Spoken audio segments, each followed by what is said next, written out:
What if the reality you trust so completely only feels solid because you're not really looking at it? What if the moment awareness deepens, the world doesn't expand upward, but begins to soften, blur, and rearrange beneath your feet? Most people never ask this, not because they aren't curious, but because some questions destabilize the ground you stand on, and the mind, above all else, craves stability. Think about this for a moment. You wake up every day inside a world that feels consistent. Objects stay where you left them. Time moves forward. Your name still belongs to you. Your problems still feel personal. But what if that consistency isn't proof of truth, but proof of unconsciousness? What if reality feels stable only while you're unaware of how it's being constructed? Most minds cannot access higher realities not because those realities are hidden, but because the mind itself is the lock, and it was designed that way. From a neurological perspective, the brain is not a truth detector, it is a prediction machine. Neuroscience tells us the brain constantly filters reality, discarding nearly everything, keeping only what helps you survive, function, and maintain identity. You don't see the world as it is, you see the world as it is useful. Carl Jung once said that consciousness is a narrow island surrounded by a vast ocean of the unconscious. Most people never leave the island, not because the ocean is dangerous, but because the island feels familiar. Now imagine this. You're wearing noise-canceling headphones. You've worn them your entire life. They filter out frequencies you don't need. At first, they help you function. You can focus, you can communicate, you can survive. But over time, you forget you're wearing them. So when someone says, "There's more you're not hearing," you don't feel curious, you feel threatened. This is how the mind reacts to higher reality. Higher realities are not places you go. They are layers you stop filtering out. And the moment those filters weaken, everything you thought was solid begins to feel strangely transparent. That's why most people turn back. Psychologically, the ego exists to maintain coherence. It keeps the story intact. I am this person. This is my past. This is my future. This is how the world works. Alan Watts described the ego as a skin-encapsulated identity, a mental boundary pretending to be a self, and as long as that boundary holds, reality behaves predictably.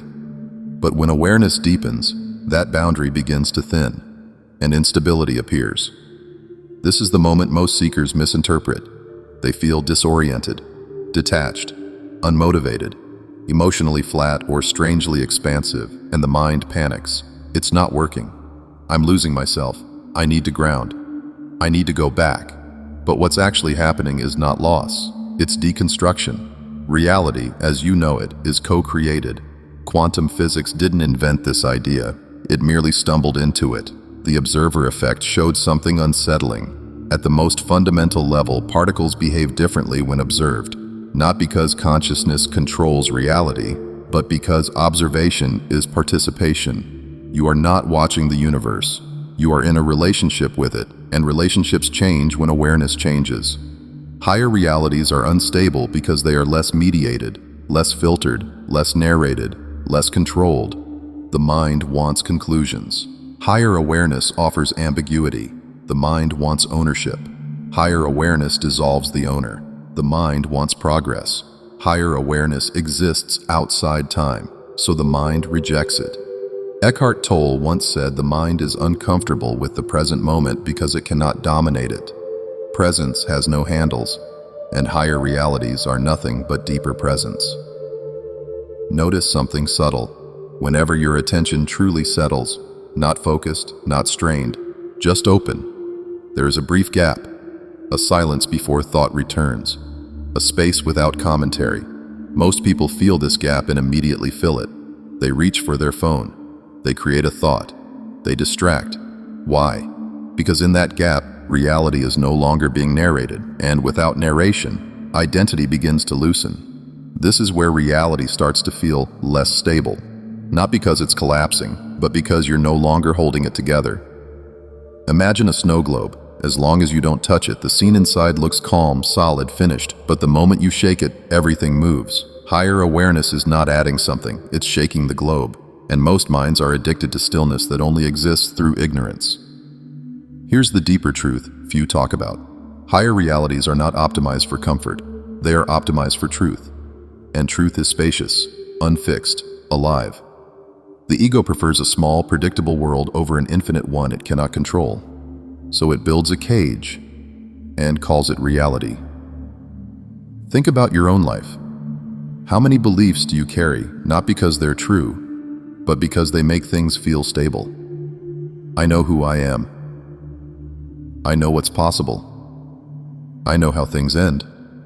Those statements are rarely questioned, but the moment they crack, the world feels different, more fluid, more uncertain, more real. Jung warned that encountering the unconscious without preparation could feel like madness, not because the unconscious is chaotic, but because consciousness was too rigid. Higher realities require flexibility of identity, and most minds are trained to resist that. Modern mindfulness research shows something fascinating. As people deepen awareness practices, the default mode network, the brain system responsible for self-narration, quietly reduces activity. People report time distortion, reduced sense of me, heightened clarity, a sense of spaciousness, but also fear, meaninglessness, groundlessness, and many stop there, because the mind interprets groundlessness as danger. But what if groundlessness is freedom? What if stability was never meant to come from fixed reality, but from fluid awareness? Lao Tzu wrote, "When you let go of who you are, you become who you might be." But letting go feels like falling until you realize there was never a ground to begin with, only movement. Most minds can't access higher realities because they are trying to enter them as someone. But higher realities are accessed when the someone relaxes, when control softens, when seeking collapses, when effort dissolves, not through force, but through surrender. Think about this carefully. Have you noticed how the most profound moments in your life were never planned? Grief, love, awe, stillness. They arrived when the mind lost authority. Higher realities arrive the same way.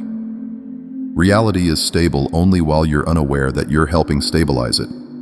Once you see the scaffolding, you can't unsee it, and the structure feels lighter, more transparent. This is not a path of escape, it's a path of intimacy, seeing reality not as a thing but as a living process you are inseparable from. The fear isn't that higher realities don't exist, the fear is that they do, and you won't be able to go back to pretending you're separate.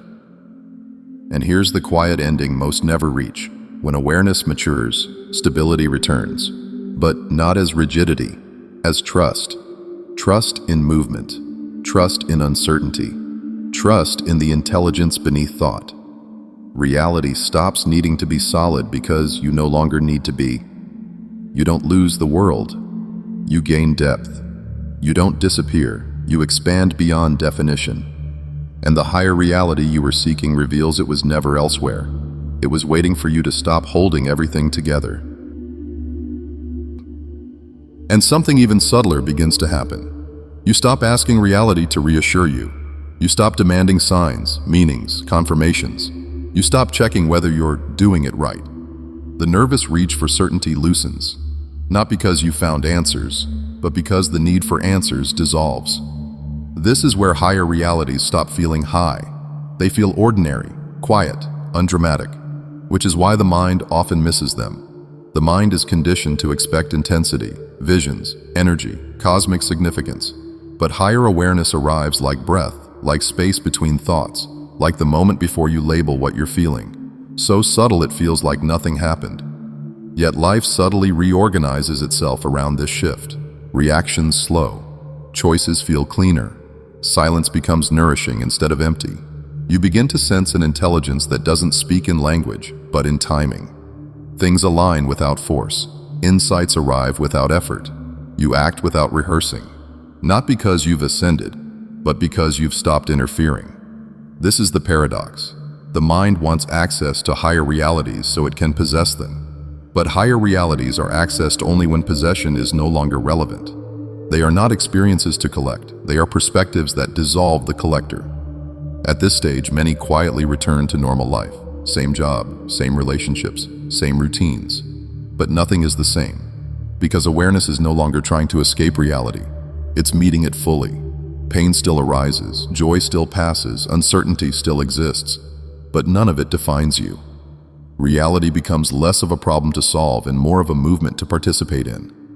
You listen more. You force less. You trust what unfolds without needing to know why. And this is where the final misunderstanding dissolves. Higher realities were never meant to replace this one. They were meant to reveal that this one is already deeper than you were taught to see. Reality was never stable.